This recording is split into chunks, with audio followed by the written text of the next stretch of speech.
This is a Bro Radio podcast.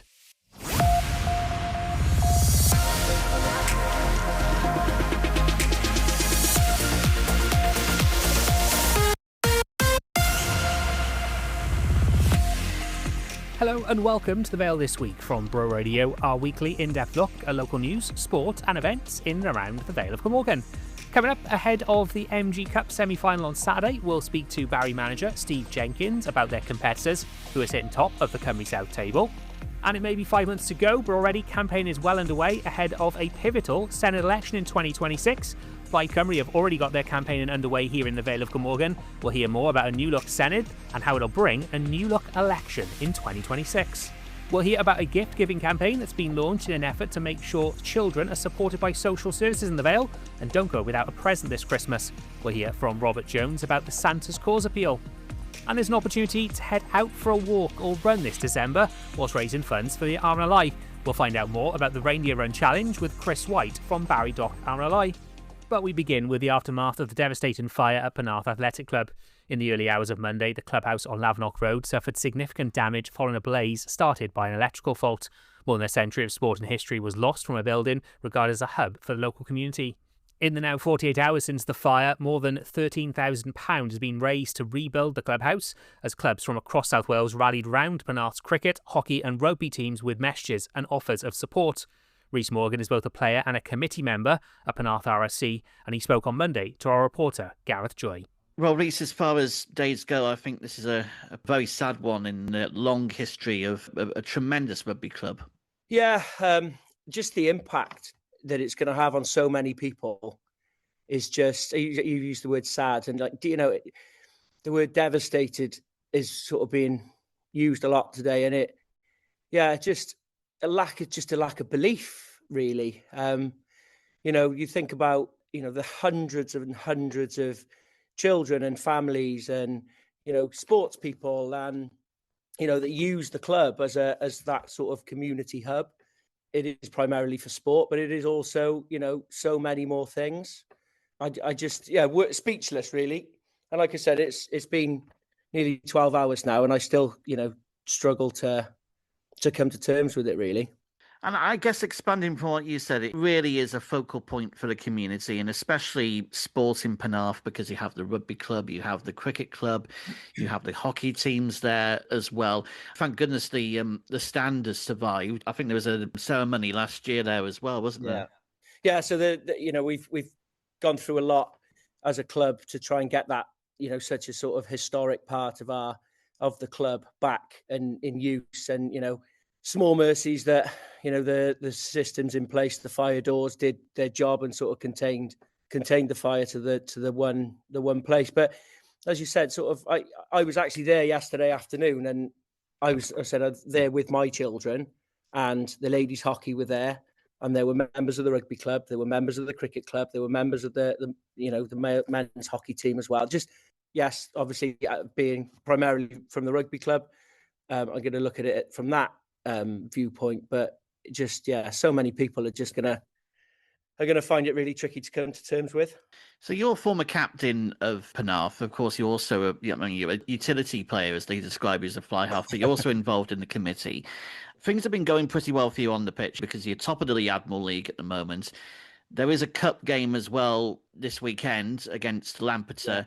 Have you been given any idea as to how you're going to progress further with the season as things stand? To be honest, all we know at the moment is we are training tonight as planned.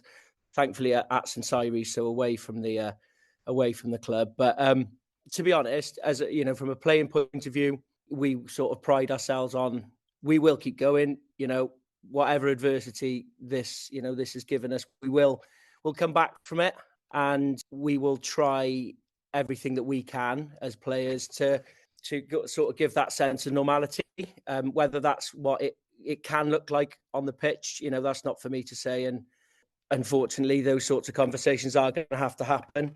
But looking forward, I think we just all kind of need to rally together. Not just the rugby, everybody involved in the club to kind of try and get ourselves, back on our feet and back supporting our community as quickly as we can. And I think it is true to say that the rugby community is rallying around you at the moment. The WRU have lent their support. There's been messages from other clubs, not just from around the Vale, but from across South Wales as well. That is some comfort, I'd imagine. Yeah, absolutely. And, I did a little look through social media this morning, and the clubs, as you say, the clubs within the Vale, I know Barry have reached out to us. I know Dennis Powys, and there's so many clubs that have reached out. But clubs who, we would say are sort of rivals on the field. One of the first was Llanharan, I noticed this morning, with a really, really positive message of support. It does show that, yes, sport is absolutely, it's important, and the winning side and the playing on the field, but actually it is so much more than that, as you say. That sense of community, that rugby community, and I've seen messages from cricket clubs and hockey clubs from all across South Wales with similar messages and offers of support, and use of facilities and all that sort of stuff, and that's just been absolutely sort of mind blowing. Which is wonderful to hear. And, well, the best you could do, I'd imagine, will be on the pitch, all being well, this weekend against Lampeter in the Division 1 Cup to show that you can't keep a good club down. That will be the plan, certainly. And I know behind the scenes, everything that we can possibly do to get that game going on as normally as it possibly can. Yeah, and hopefully we can give some people something to smile about this weekend. That's Rhys Morgan from Penarth RFC talking to Gareth Joy just hours after the clubhouse fire. And if you'd like to donate to the crowdfunding appeal, you can find more on the news pages at broradio.fm. Now let's take a look at some of the top local news stories from the last 7 days with Austin Sparks. First, a U-turn is expected on controversial new parking changes in Barry and Penarth. Vale of Glamorgan Council will decide on Thursday whether to suspend the fees at 3 sites until next spring, following widespread opposition. One cabinet member admitted the councillor didn't get the balance right when they were introduced in September. Stefan William is a councillor in the Barrook ward of Barry. We raised this, traders raised this, a year ago, when they were threatening to do this. They steamrolled this through, they tried to get it through, they just played merry havoc with the futures and businesses of real people. Plans have been unveiled for a major new solar farm at Lavernock. An energy firm says a site owned by the Welsh Government could generate enough green energy to power 14,000 homes. A public consultation will run into January, including 2 drop-in events in Penarth and Sully, before a planning application is expected by the end of next year. The funeral has been held for a Sully man who died after completing a half marathon. Corey Russell was described by his family as the best son and brother anyone could ask for. The 25-year-old collapsed at the finish line of a Hyde Park run in London last month. A service was held at Llandaff Cathedral. Bus workers at First Cymru will get a 5% rise after settling their pay dispute. 2 strikes affected services in and around Llantwit Major last month. A further walkout stretching into the new year has now been called off after Unite Union members voted in favour of an above-inflation offer. And finally, a new-look Santa sleigh has been unveiled in Barry. More than £3,000 was raised towards building a replacement for the Round Table's annual Christmas rounds. 100 people who donated to the campaign will get their names on the back of the sleigh, which can be seen around town over the next 3 weeks. You're listening to The Vale this week from Bro Radio. Now, it may still be 5 months to go, but already campaigners are well underway ahead of what's set to be a pivotal moment in Welsh politics. A New Look Senedd brings with it New Look election, and between now and then, we'll be profiling the parties and the candidates hoping to take their seats in the Cardiff Bay Chamber after the 5th of May. For starters, our reporter Gareth Joy has been looking at one of the frontrunners. This election that's coming up is narrowing. This is a Plaid against reform election. If you're looking for any common ground in the race to the Senedd, then that's probably it. Both Plaid Cymru and Reform UK agree this is a 2-horse race between them. Certainly the consensus among the opinion pollsters puts them neck and neck. And while the relative newcomers, led by Nigel Farage, have yet to confirm their candidate lists for next May, Plaid, who marked their centenary this year, have already named theirs in all 16 new super constituencies. Last Thursday, Plaid leader Rhina Piorweth arrived in Barry to launch their campaign in Penarth Bro Morgannwg. We are confident that we have a positive campaign that can make gains for us in every single part of Wales. And here in Penarth Bro Morgannwg, we have such an enthusiastic, experienced team of campaigners, many of them councillors within their communities. I know that they're going to be able to take a positive message to people in every part of this constituency about what Plaid Cymru wants to achieve in government from next May. And it is to transform Wales after years of decline. It is time for a fresh start. But hang on, Penarth Bro Morgannwg? Yes, the Vale of Glamorgan is being merged with Bridgend as part of wide-ranging reforms that include more members and a form of PR, that's proportional representation, at the ballot box.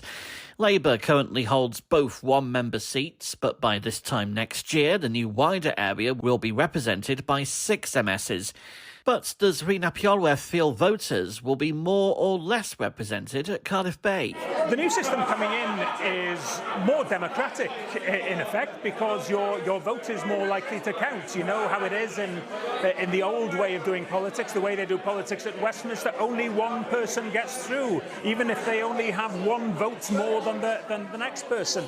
This is a more democratic system that is coming in, and of course you will know exactly who it is that you're voting for. You'll have the list, the name of the party. You'll have the candidates next to it. You'll know who gets in if the party gets a certain number of votes. So let's make this work and show people that democracy is healthy under this new system, and people will be hopefully well represented. 3 years ago, the Vale of Glamorgan council elections saw Plaid double its number of seats from 4 to 8. 3 of those councillors have made the Senedd shortlist for 2026, including number 1 candidate, Mark Hooper. So I think the key thing, we've had 26 years of devolution. And if you go and speak to people, which we're doing on a daily basis, today we're in St Athan, and people aren't seeing the changes that we really need to see. And all of a sudden, you've got something where actually people are starting to say, I want more from what I'm getting. And I think that's where you need some fresh impetus, fresh ideas, and you want to see a change that happens, but it needs to happen quickly. But I think the other thing is that this change that we're looking at is something that will make some big differences early on, but it will take some time to get through and make this a real something that changes people's lives for the better. And I think one of the things that we're seeing is Labour talking to themselves about saying, well, Labour in power at both ends of the M4 makes all the difference, and people are going, it doesn't. They're recognising that that's not the case. It can't be denied that Plaid's biggest rivals have gained ground in Welsh politics this year, with Reform attracting Tory defector Laura Ann Jones in the Senedd, and on a local level gaining a foothold in Vale Council at the Ytted Ward by-election. There's also a dress rehearsal of sorts coming up, with a forthcoming by-election on St Athan Community Council. Nationwide, there is appetite for change among the electorate, but why does Rhina Piorweth feel voters should side with Plaid? The sense of change is really palpable now. There's almost an expectation that 26 years of Labour-led Welsh government has to come to an end. There's something not normal about having one party running a government for that long. So people are yearning now, I think, for change. And what we're left with is a clear choice. It is Plaid Cymru with that positive vision for Wales, or it's the division that is represented by Reform, a party which, of course, doesn't have any policies or ideas or candidates or a leader in Wales. So on doorsteps throughout this constituency, in Caerphilly in the election recently, people were telling us very, very clearly, you know what? We like what we're hearing from Plaid Cymru. We're coming to trust Plaid Cymru's vision for the future of our communities and for Wales. We're with you this time, and I'm confident that we can make those gains. Plaid Cymru leader Rhyn ap Oreth ending that report from Gareth Joy. For the record, Plaid's confirmed candidates in Penarth are as follows: Mark Hooper, Sarah Rees, Maureen Coop, Ian Johnson, Leolo Coldy and Dennis Clark. The Welsh Labour list for the constituency includes Sarah Murphy, Hugh David, Carys Stallard, Jonathan Cox, John Paul Blundell, Helen Payne, Rhys Good and Nilo Farr. As soon as other candidate lists are announced, we'll bring them to you here on The Vale this week, and you can get all the latest developments on the Senedd campaign trail on our news pages at browradio.fm. You're listening to The Vale this week. Soon we'll take a look at sport here in the Vale of Glamorgan. But first, Vale of Glamorgan Council's Santa's Cause campaign is back for its 4th year. Sarah Baker has more. A gift-giving campaign led by Vale of Glamorgan Council is underway for the 4th year.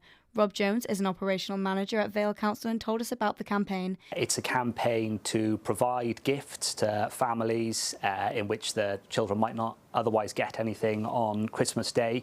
It's a really important campaign, a really important part of our work. In its sort of current form, it started in 2022, so we're in the 4th year of it now.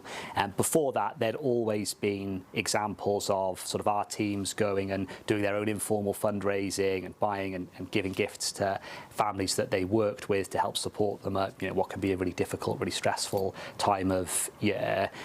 What we saw though back 4 years ago was that a bit of a kind of the dual impact of kind of COVID and the cost of living crisis meant that there were more families than we'd ever seen before that were in really difficult circumstances.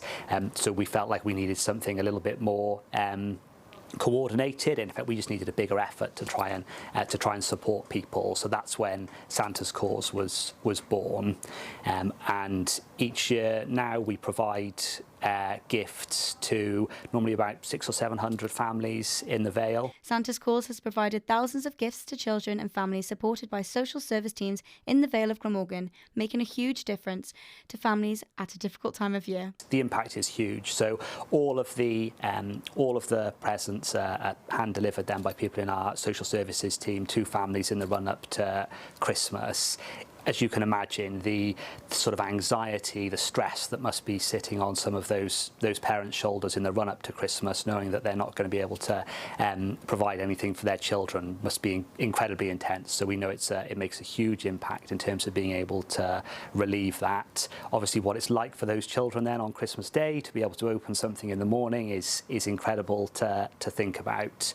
And there's also, I suppose, a bit of an impact around. We know that for some families they might be having to make a choice between, are they going to buy Christmas presents for their children or are they going to be able to have a Christmas dinner?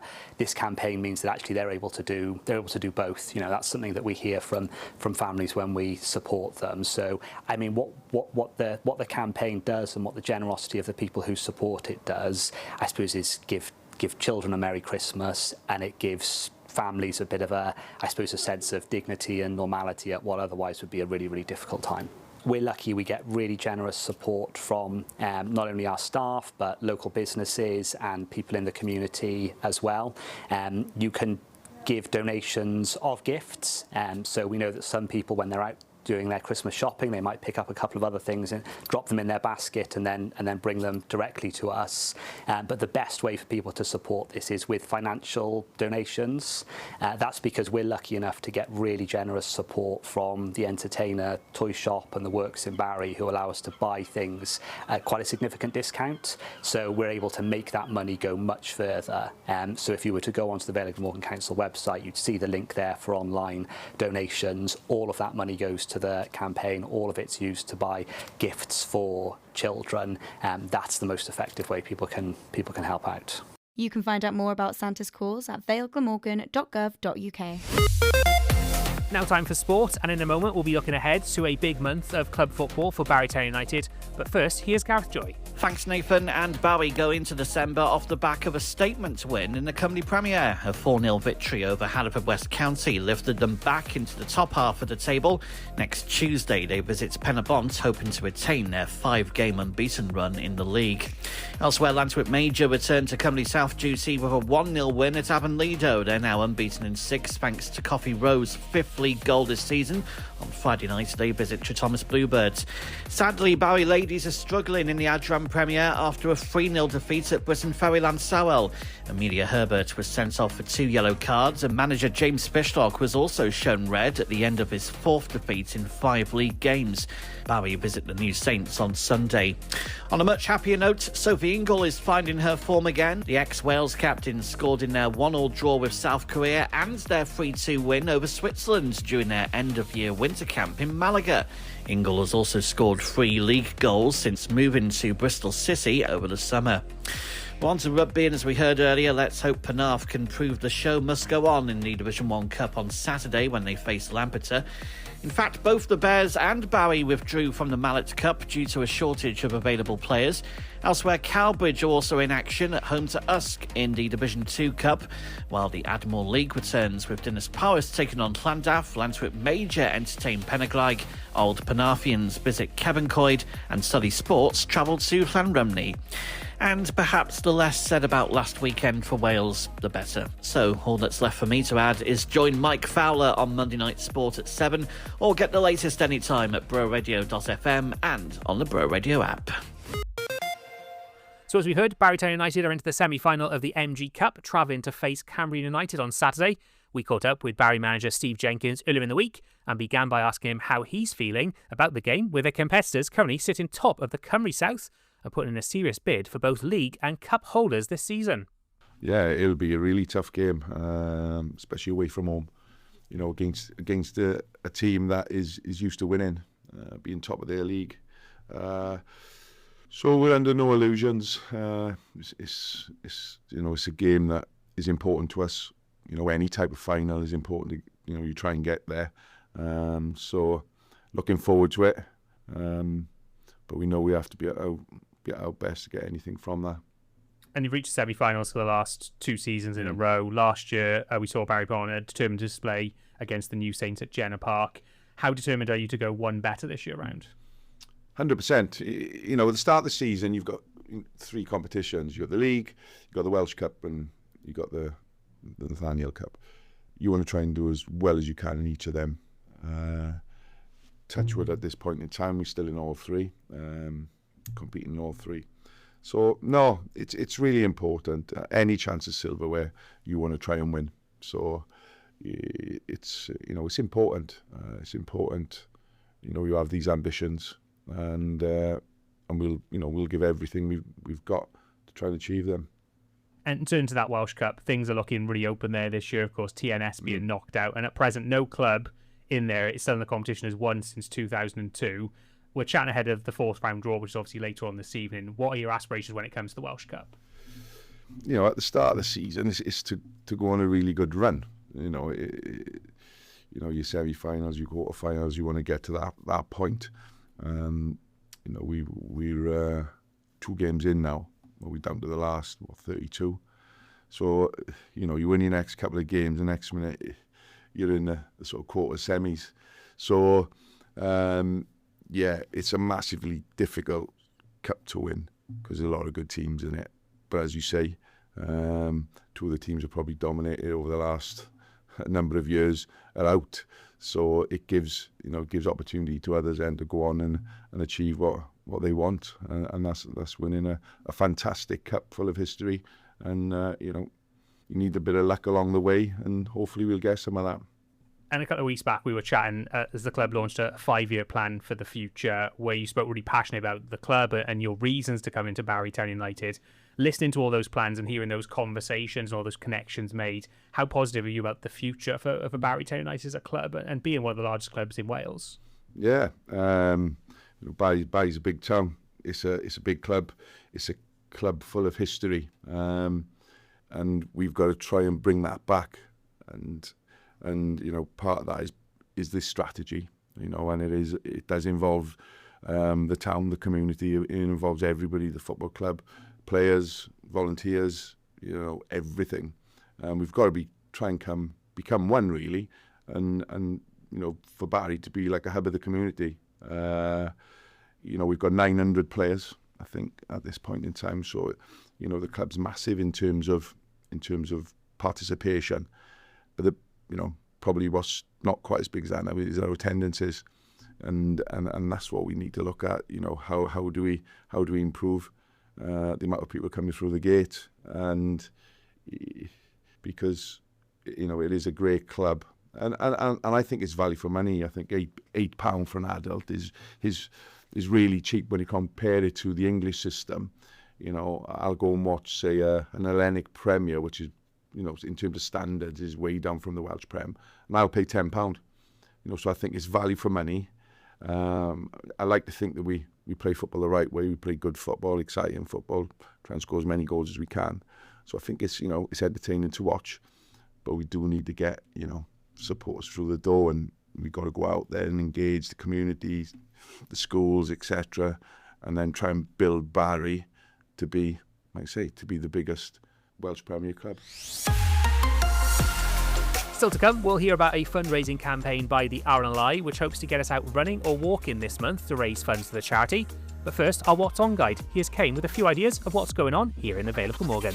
Panto is underway this week with Array Theatre Productions presenting Cinderella at Roos Community Centre through till the 6th of December. Search for Roos Panto online for the latest. Pucker Productions have got their own Gavin and Stacey inspired Panto 2, running from the 4th to the 7th of December at Barry Island Sports and Social Club. Search Pucker Productions online for more. On Friday, RNLI Barry Dock presents its Festival of Christmas Praise on Friday the 5th of December, taking place at All Saints Church on Park Road. It'll be a celebration of Christmas and community. Starting at 7 p.m, it's free entry with all proceeds going to Barry Dock Lifeboat. On Saturday, Amelia Trust Farm Christmas Festive Fun Day is on, featuring over 20 craft and food stalls, lots of animal interactions, the Brass Monkeys Quartet, Christmas story time, and a Christmas wishing tree too. It's running from 10 a.m. to 4 p.m. just off the 5 Mile Lane. Also on Saturday, the Repair Cafe is back at Barry Library. It's a chance to get your broken items fixed and repaired by their team of volunteers from 10 a.m. to 1 p.m. On both Saturday and Sunday, St Donat's Castle Christmas Fair returns, with a market through the 12th century castle, arts centre and gardens, full of unique handmade treasures and gifts, plus festive music and entertainment. On Sunday, Hope Rescue is hosting a festive Waggy Walk on Barry Island. Starting at the beach huts, it's a 3-mile walk around the island, raising money for the charity. Search for Hope Rescue online for more information. You can find out more about all of these events and submit your own at broradio.fm/events. You're listening to The Vale this week from Bro Radio. Next up, Barry Dock RNLI is encouraging its supporters to run 24 miles this month as part of a national reindeer run campaign. Grace Atkinson spoke to Chris White, Barry Dock RNLI Reindeer Run Challenge captain, earlier this week. As the winter months have officially arrived, bringing colder temperatures and riskier conditions, can you talk about how the RNLI prepares for these conditions and how rescues within these months differ from other seasons? So we train every week. We try and train on a Tuesday and Thursday night. It varies between the all-weather lifeboat going out and the D-class, or some weeks both boats will go afloat, or at the moment we've got quite a lot of new crew.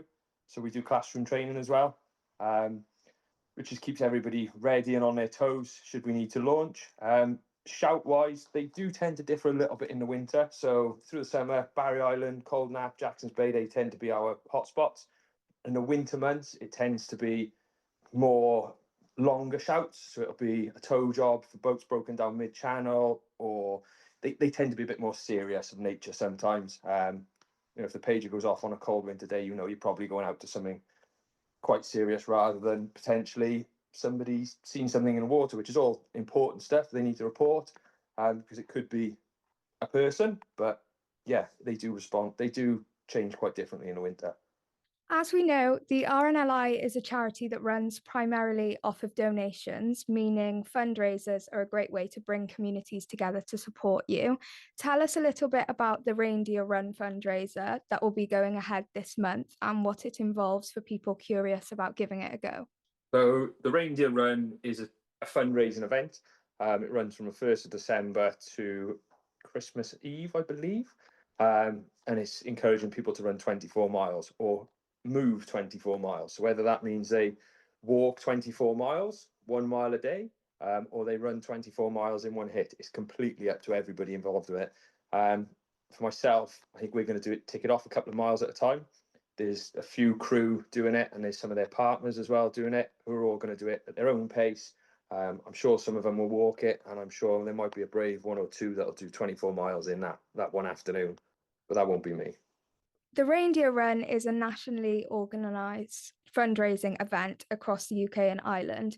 Why is it important for local stations like Barry RNLI station to get involved and support this fundraising challenge?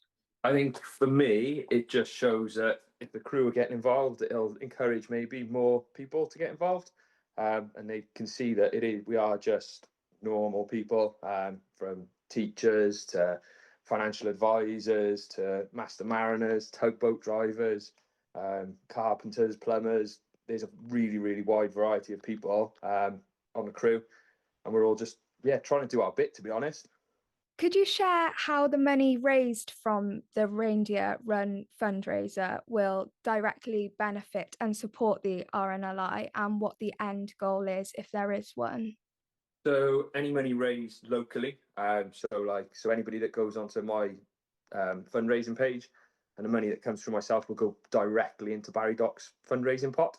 So every year, every station has a target, if you like, of what we need to raise to keep that station running and keep us on service 365 days a year. And it all goes into that pot, so that any money raised locally stays locally within Barry Dock Lifeboat Station. And finally, Christmas and New Year's are some of the busiest holidays of the year, and RNLI volunteer crews are still seen working through these holidays, remaining on call all hours of the day and night. What would you like people listening to know about the dedication that your volunteers show amongst these busy times? So we will remain on call 24/7 through Christmas, Boxing Day, New Year, just trying to balance that time with family, and potentially if the pager does go off, and just being sensible about how we do it, just to be safe around the coast. Think about the tide times, think about where you're going for a walk. If you are going to go for a cold water swim, just be aware of what's going on with the locality of the tides, the weather, changing conditions. Just be safe. And that was The Vale this week from Bro Radio. Among our stories next week, we'll be looking at the progress made on Penarth railway line during 2025, and we'll hear about the work of the Vale Food Bank during what's going to be a busy couple of weeks for the charity. And in the meantime, if you've got a story to share, we'd love to hear from you. Email news@broradio.fm, and you can also find us on social media. Thanks for listening, and don't forget you can hear us each Wednesday from 6:30 p.m. on Bro Radio, or find us wherever you get your podcasts. This podcast is produced by Bro Radio. Find out more at broradio.fm and on the Bro Radio app, where you can discover more podcasts and listen back to programs from the last 90 days.